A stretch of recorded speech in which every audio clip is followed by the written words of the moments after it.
In a survey of more than 2,000 employees, Bain & Company found that among 33 leadership traits, including creating compelling objectives, expressing ideas clearly, and being receptive to input, the ability to be mindfully present is the most essential leadership trait of all.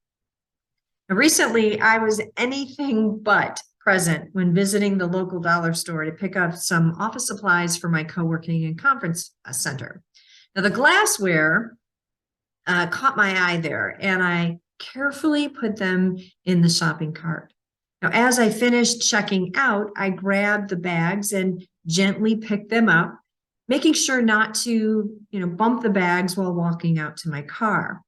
Now, once I got into my car, I paid special attention to lay the glasses in the back seat, got into my car, buckled my seatbelt, and then it dawned on me. I was so focused on making sure not to break the fragile glasses and wasn't fully present to the fact that I abandoned my shopping cart right in the line behind me.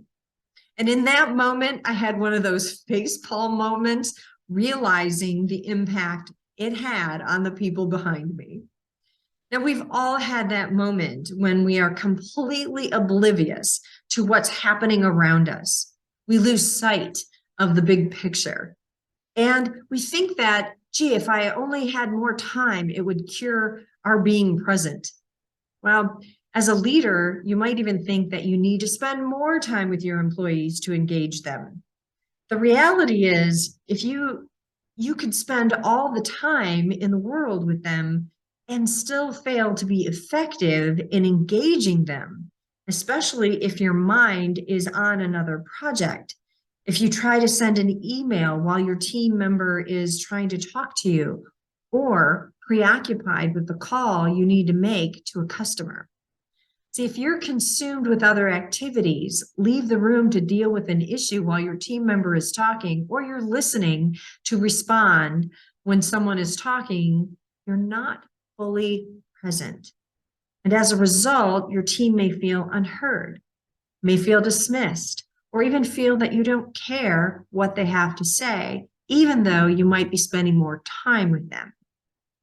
Research also suggests that there's a direct correlation between leaders' mindfulness and the well-being and performance of their team.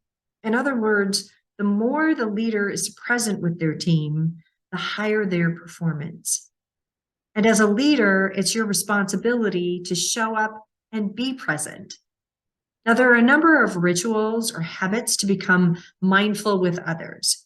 For example, when a person is talking and you feel yourself, drifting away from the conversation, repeat in your head what they're saying, word for word. See, it puts that inner voice on hold while you stay present with every word. Practicing being present and actively listen with an open mind is a powerful way to solve issues and create new ideas. Many situations simply need an ear, not action. Your team member often doesn't need solutions. They need your full attention, undivided attention. And through your mindful presence, you become the space in which they process an issue without you stepping in to solve it or control the situation. Merely being present can solve the issue at hand. And mastering being present not only creates a space to resolve issues, but also creates greater engagement and connection. So what are some of your tried and true ways you've stayed fully present?